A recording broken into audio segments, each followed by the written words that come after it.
Municipal de Montijo, Senhora e Senhores Vereadores, Senhora e Senhores Presidentes de Junta de Freguesia, Senhoras e Senhores Deputados da Assembleia Municipal e das Assembleias de Freguesia, Senhoras e Senhores Representantes dos partidos políticos, demais entidades, e aqui uma referência para a Liga dos Ex-Combatentes, que simboliza os capitães de Abril, que foram aqueles que naquela madrugada nos trouxeram a liberdade. Caras e caros munícipes, hoje comemoramos os 51 anos do 25 de Abril de 1974, a Revolução que trouxe a liberdade e a esperança num futuro de progresso e desenvolvimento. Hoje comemoramos os 50 anos do 25 de Abril de 1975, as primeiras eleições livres que elegeram a Assembleia Constituinte. O recenseamento eleitoral que antecedeu as eleições superou todas as expectativas. Mais de 6 milhões de pessoas, homens e mulheres, recensearam-se para exercer o seu direito de voto, a larga maioria pela primeira vez. O meu avô, Armando Marcelino, que aqui relembro como republicano, democrata e socialista, contava na mesa de voto que integrou a 25 de abril de 1975, às 5 da tarde, todas as pessoas inscritas no caderno eleitoral tinham votado. O povo expressava assim a sua vontade, em liberdade e em igualdade. Homens e mulheres, novos e velhos, pessoas letradas e pessoas iletradas, ricos e pobres. Cada cidadão e cidadã, um voto igual. A abstenção das primeiras eleições livres que elegeram a Assembleia Constituinte foi de pouco mais de 8%. 50 anos depois deste dia único e irrepetível, em que a democracia nascida da Revolução se concretizou no voto popular, o ano 2025 é marcado pela tomada de posse de Donald Trump e pela sua voraz vontade de mudar a ordem mundial. O multilateralismo, os direitos humanos, os direitos, liberdades e garantias, a política económica, a política ambiental, estão num retrocesso que não augura nada de bom. Os riscos do esforço das autocracias, das democracias iliberais, o aumento da desinformação e do obscurantismo são reais e muito preocupantes. A Europa, sobretudo na última década, não se preparou para o que aí poderia vir. A aproximação dos Estados Unidos à Rússia, a guerra económica aberta ao mundo através das tarifas alfandegárias, a guerra na Ucrânia em risco de ter um desfecho de benefício para o invasor e o impulso de novas conquistas. Torna o continente europeu mais vulnerável. Acresce a guerra em Gaza, sem fim à vista, onde a carnificina atingiu níveis inaceitáveis, para a qual as Nações Unidas não têm tido capacidade de impor uma solução. Os reféns israelitas continuam reféns, vivos e mortos. Os palestinianos estão reféns num território devastado e sem mínimos básicos de subsistência. Se alguém em 1974 nos dissesse que em 2025 esta seria a realidade do mundo, que o racismo renasceria na Europa, que o extremismo voltaria a ter espaço político com o crescimento da extrema-direita, que existiria guerra na Europa, que as pessoas estariam profundamente zangadas, cansadas, desiludidas com a democracia, e que uma nova ordem estaria a surgir em oposição à ordem nascida no fim da Segunda Guerra Mundial, ninguém iria acreditar. Mas este é o contexto do mundo atual, nos anos 20 do século XXI. No nosso país, a incapacidade de muitas famílias de pagarem uma casa para viver, ou de pagarem a casa e ficarem sem dinheiro para comer, a fragilidade do acesso ao Serviço Nacional de Saúde, a dificuldade de estabelecer pactos de regime para temas críticos da sociedade que afetam as pessoas, como a saúde e a justiça, são cada vez mais difíceis de alcançar. Hoje, no aniversário de 25 de abril de 1974, temos que olhar com seriedade e empatia para a realidade daqueles e daquelas que vivem em nosso redor e perceber que as tornam pessoas zangadas, desacreditadas na política e nos políticos, e propor respostas que vão ao encontro das suas verdadeiras necessidades, que as façam voltar a acreditar. Para isso temos que ser humildes e honestos, não prometer o que não podemos cumprir. Temos que saber colocar-nos nos sapatos dos outros. O populismo e a extrema-direita alimentam-se do descontentamento e do descrédito das pessoas, do discurso fácil de nós contra eles, como acontece com os imigrantes, bodes expiatórios para todos os males, ou então na corrupção dos políticos vistos como privilegiados, mesmo quando os dados mostram o contrário. Vivemos na era das percepções. Hoje, 51 anos depois da Revolução dos Cravos, a verdade não se baseia em factos e dados. A verdade baseia-se naquilo que queremos acreditar como tal, seja ou não verdade. Como diz Andrés Malamud, num artigo publicado pelo Jornal Público em novembro de 2020, até aos anos 80 do século XX, o fim dos sistemas democráticos era um resultado de golpes vindos de fora desses mesmos sistemas, com a autoria ou suporte de militares.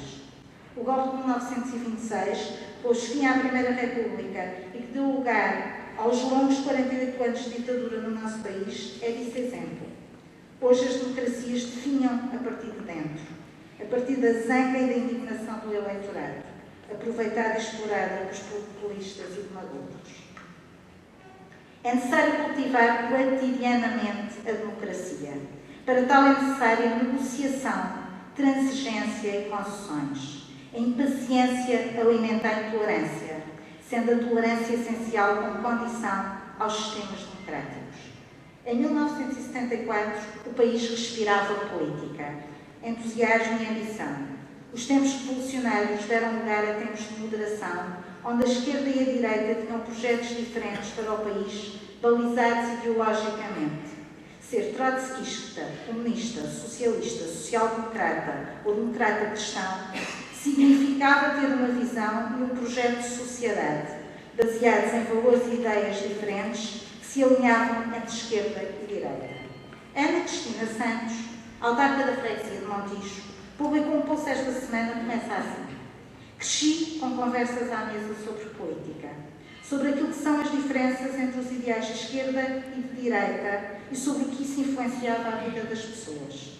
Depois de uma referência à mãe, uma das mais antigas militantes do PS Montijo, continua: por tudo isto e não só, sempre tive consciência do posicionamento político à esquerda. Hoje, muitos dirão que já não há esquerda nem direita, que isso não tem relevância nenhuma, que as filiações partidárias são desnecessárias e que os partidos não servem às pessoas. Diabolizar os partidos e autoproclamar a independência partidária tornou-se algo muito bem visto, como se a independência fosse adquirida apenas pela não militância em nenhum partido, quando, na realidade, depois existem militâncias assentes em outros interesses que tornam as independências muito pouco independentes. Os partidos políticos são pilares dos sistemas democráticos que defendem projetos de sociedade diferentes. É inconcebível ter no mesmo projeto político pessoas com referenciais de partidos de esquerda que supostamente defendem determinados valores e princípios, tais como os direitos dos trabalhadores, a liberdade de escolha sobre o corpo ou a igualdade de género, com pessoas que vêm de partidos de direita com valores conservadores, a favor da diferença de classes, contra a interrupção voluntária da gravidez, ou que apregoam a existência de uma ideologia de género, seja lá o que isso for.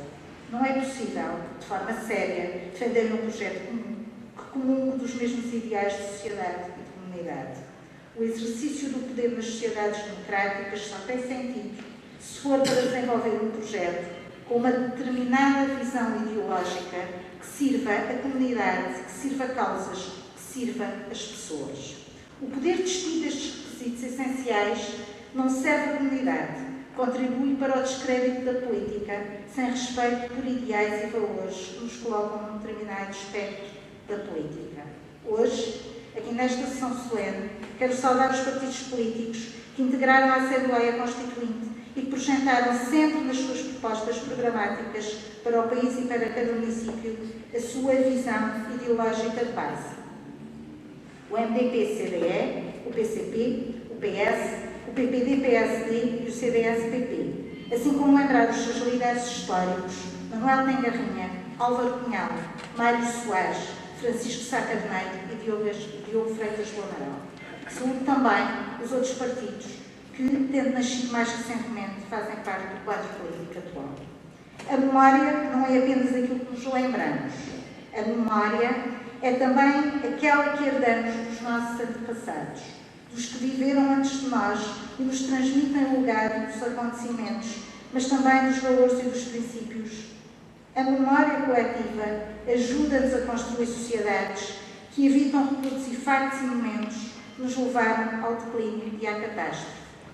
As sessões solenes como esta servem para, de forma simbólica, relembrar o passado e, nos seus alicerces, construir o presente e o futuro. E por isso, hoje, temos o dever de relembrar o que pior houve no século XX, no mundo e em Portugal, para que não se repita. Eu acreditava, convictamente, quando ouvia fascismo nunca mais, que era uma verdade intransponível, que o fascismo era passado e que a Europa desenvolvida não voltaria a essa época de trevas. Acreditei nos valores democráticos como valores seguros. Hoje, vejo este caminho que aqueles e aquelas que lutaram pela liberdade, anarquistas, comunistas, republicanos, socialistas, católicos, progressistas, conquistaram com esforço, sofrimento e determinação ser posto em risco. A todos os resistentes antifascistas, muito obrigada pela conquista da liberdade e de nos proporcionarem estarmos aqui, 51 anos depois, a expressar-nos livremente. Este movimento de extrema-direita e populista que está a florescer, tal como no século XX, procedido de uma pandemia, de uma crise económica de guerra, é um movimento que se alimenta do descontentamento de quem se cansou de não ter o conforto e os mínimos que são exigidos numa sociedade desenvolvida, ou ainda de quem vê as gerações futuras a não terem uma vida melhor que as gerações anteriores, ou ainda que se sinta abandonado por aqueles que acreditava deveria defender.